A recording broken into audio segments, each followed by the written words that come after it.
Everyone all set? Ready to go? All right, everyone. Well, thanks for taking some time to join us today. Obviously, a very exciting time here at the University of Maine as we formally get a chance to introduce our next men's ice hockey head coach. To get things started, I'm going to hand it off to Director of Athletics, Ken Ralph. Thank you, Tyson. Feels good to be able to do that a little bit. I think everybody's looking forward to the day we can do that everywhere. I just appreciate everybody being here and joining us. It just feels great to have everybody here to welcome Ben Barr to the Black Bear family. And we think about family. Ben is certainly a family man, and I'm hoping Tara is watching the stream, his wife back in Amherst. Tara, we can't wait to have you up here along with Brooks, Isla, and Griffin. And we just can't wait to welcome you here and have you be a Black Bear. We covered a lot of ground on Wednesday with the first press availability, so we're not going to walk through that again. We'll, if you have individual questions later, happy to take those. But one thing I did want to mention is the feedback from the hockey community in response to Ben's hiring has just been remarkable. People from all over the country have been reaching out, and guys in the NHL and through the collegiate ranks, in the junior ranks, agents.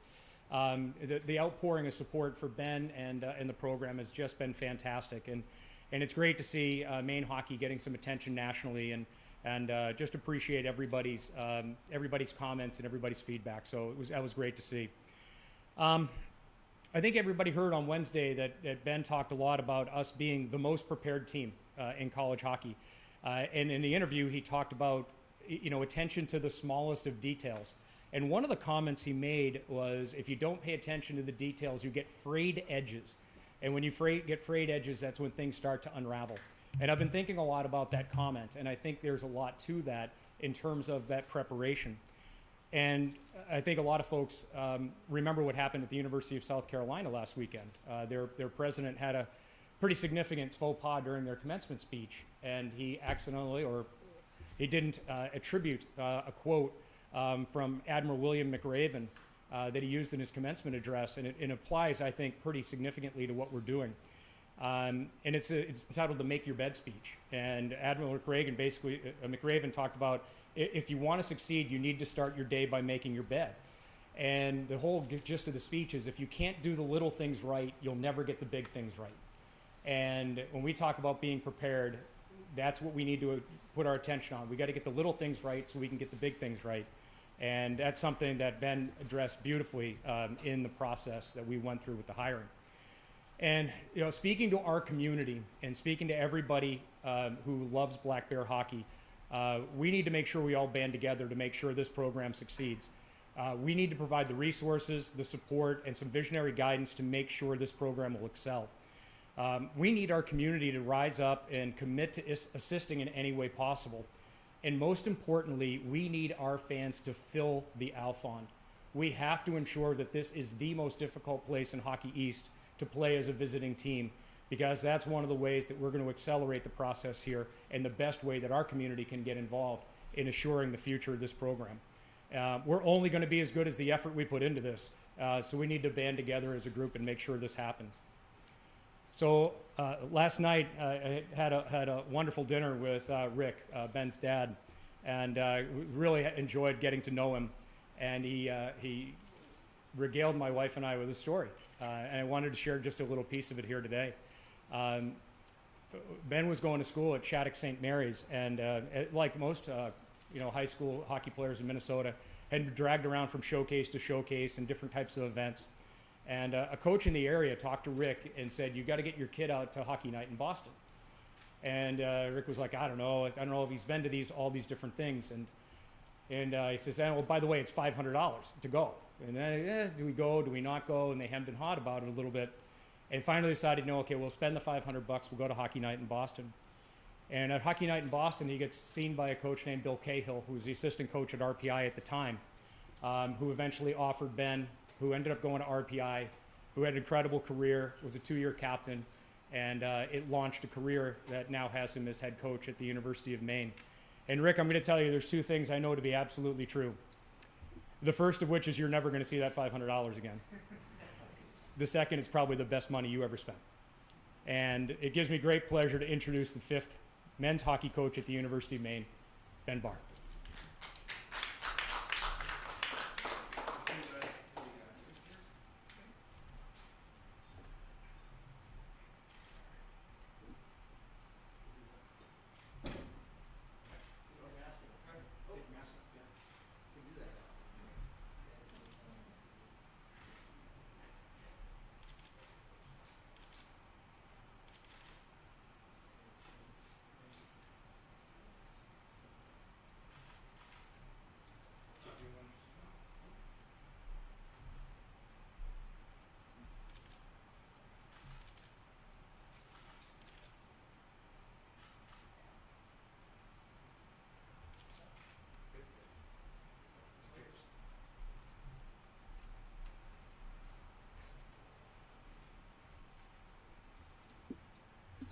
Thanks, Ken, for the kind words. It's been a whirlwind of a couple days.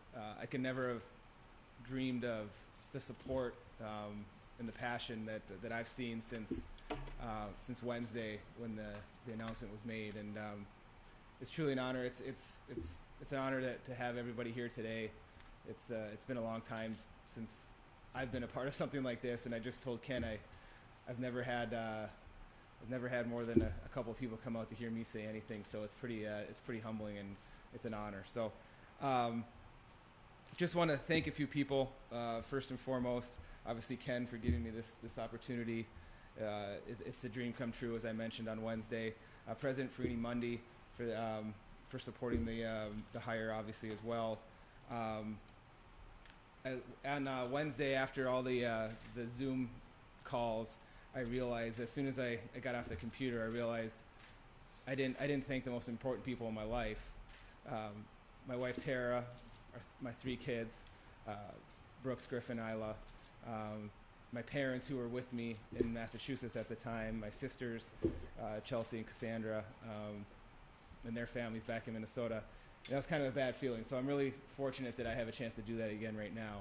And the other thing that's really nice is I'm able to have my dad, Rick, come with me yesterday, and my mom unfortunately stayed back with Tara. My mom Debbie stayed back in Massachusetts with Tara and the three kids. So I'm extremely fortunate to have a supporting family, supporting wife. Without that and without that story that Ken just mentioned, I know I would not be standing here today. I want to also thank again the search committee. Brian Faison, Samantha Hegman, the Bruce Major, Gar Snow, and Jim Montgomery, who are part of, basically approving my hire, which is I don't take lightly. I was talking to Ken last night at dinner, and when I graduated from RPI in 2004, the next year was the NHL lockout season, and it was hard. I know I wasn't going to play in the NHL, so you kind of, at that point, similar to this year with some of the seniors, where it was tough because with COVID, there weren't a lot of opportunities to move on and play. I realized that I wasn't probably going to be an NHL player. I wasn't going to play pro hockey for 10 or 15 years. So the next best thing was, how do I keep playing? How do I keep staying in the game? And that was coaching. And I was able to do that as a volunteer at RPI. Nate Lehman gave me an opportunity at Union a few years after that. Went to Providence with him. Andy Murray was another mentor of mine at Western Michigan for a couple years, and then Greg Carville the past 5 years. And I know without the support of all the people I've mentioned, all the coaches that have mentored me, I know I would not have this opportunity. That being said, I'm extremely, extremely excited to get going. I wish we could fast forward a couple months to get to the fall and hopefully get back on the ice with the team, hopefully have fans in the stands and play home games again this year.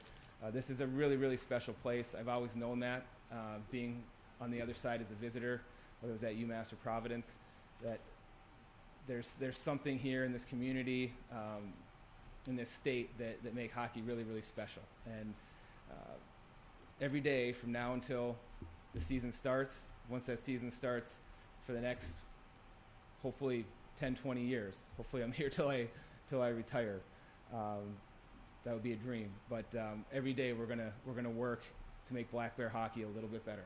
And I'm confident in a couple years that every night we take the ice, we will believe we can win that game. And that's a really good feeling as a coach, and I've been part of that at a few places, and I have no doubt that can and will happen here again. So it's an honor to be the 5th head coach.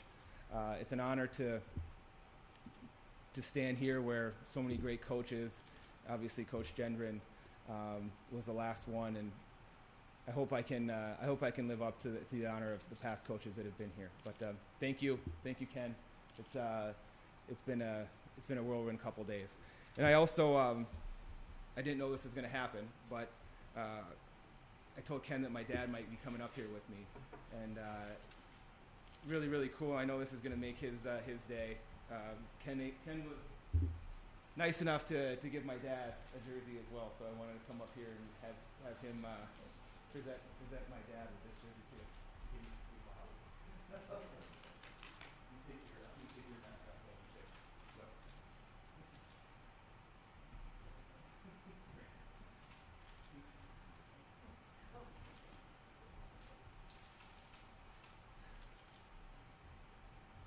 Good. Awesome. Thank you. Yeah, that's fine. So we will have some time after with Coach for some questions, but feel free if anyone has a question now. Coach is at the podium. We can take a couple questions right now. If you want to raise your hand, I can call you. Sure. Larry Mahoney, Denver Daily News. Ben, how are you? Good, Larry. Can you give us a timetable now that you're the head coach as far as, what's next on the agenda? The coaching staff, do you have slots to bring in? Might you bring in a player or two? Just give us a timetable of what's going to happen here in the next month or so, please. Thank you. Yeah, I think staff is the biggest piece, and I've had great conversations with Ben and Alfie, and I think next week when all this settles down a little bit, I think I'll have more time to sort through that and make those calls, do some homework and get to that part. That's going to be a huge piece of our future, and making those decisions is really important to the team, to the players, and to everyone here. We do have I think we have room for 1 or 2 players if we want to. As I mentioned on Wednesday, I think sometimes the thought is, okay, we're going to go and we'll bring some players in that we can right now and see what we can. And I've been part of that in the past, and that's not always necessarily the right thing to do. So if there's another player or two that we think is a really good fit that can help us next year, we'll definitely explore that. I'm also not that may not happen as well. So those are things I just really have to dive into in the next month. As you said, I think that is going to be really important. Maybe help too, because you recruited kids, and there may be some kids out there that may not be as happy and have a relationship with you that may look into the portal also. Is that a possibility? I think it's, and with the new rules, everything's a possibility right now. So it's, sometimes that's good and sometimes that's bad, and I think. We have this transfer portal, and then in the new transfer rules where you don't have to sit out, you can one-time transfer. It's really easy to say, hey, come, I'll take this guy, that player, this student athlete, and I just don't. I think you have to. I think there has to be more into it. There has to be more legwork done. More. It has to be the right fit rather than just saying, okay, we're gonna change our whole roster or half our roster overnight because we can. So I think that's a little bit of a balancing act that we have to manage. Thank you. Mm-hmm. Any other questions? Eric Ellison, WABI. Ben, what was your wife's initial response when you told her you were moving to Maine? My wife is, as anyone that is in the coaching profession at this level probably realizes, is a saint. We've moved, I think this is our 4th time. So last time we moved was 5 years ago, and it was just us two. We moved from Michigan to Massachusetts, so that was, okay, we'll go, no problem. This time now we have 5, there's 5 of us instead of 2 of us. So a lot has changed in the last few years, but she is super supportive. she's never been up here, so and unfortunately, obviously, she's still recovering from the birth of our twins. Couldn't come today, but she gets it, and she's always been supportive, and I couldn't ask for a better partner in this. So she's excited to come up, and she also gets to find a new place to live, which she's excited about. So that's always, she likes that part.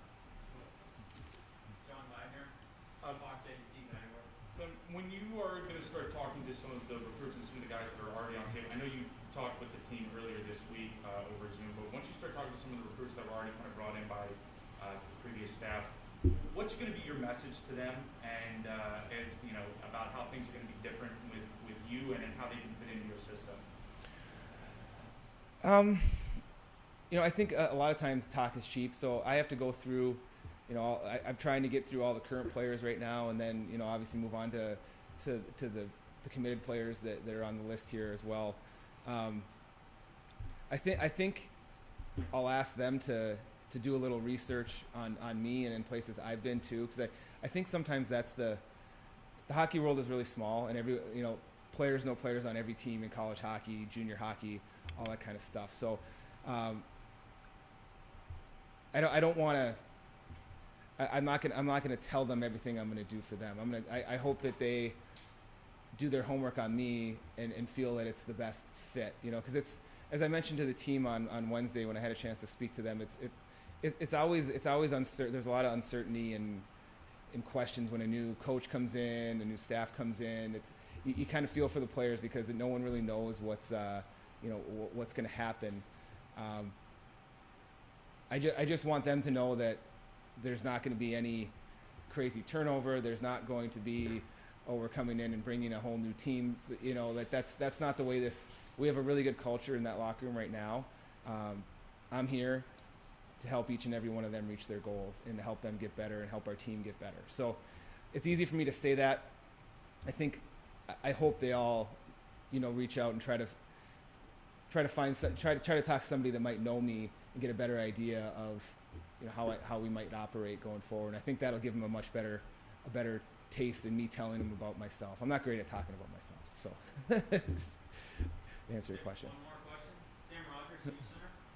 Ben, I'm sure you've talked to, guys that you've been coaching with throughout the years. And did any, head coaches that you served with offer any advice making the jump from assistant to head coach? And if so, what is the advice? I mean, as I mentioned, I've been super fortunate to be around some of the best in the world. I've talked to all of them, and they're all smart enough to know that they'll offer advice if they're asked, but they also be yourself, and that's what everyone has told me that.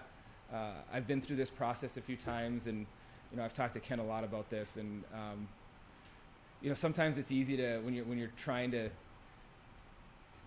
achieve something you've been dreaming of your whole life, of being the head coach at Maine. Sometimes it's easy to step out of your shoes and try to impress people, and everyone that I know that knows me is always just be yourself, and because being yourself is what has got you the opportunity even to be in this position. So that's been the most important thing that everyone's kind of said to me, and I take that seriously, and I think that's really helped me through this process. Thank you. Thanks everyone for your time. Coach, thank you for your time. Tim, thank you for your time. That will conclude our press conference. Thank you. Thanks, everyone. Yeah.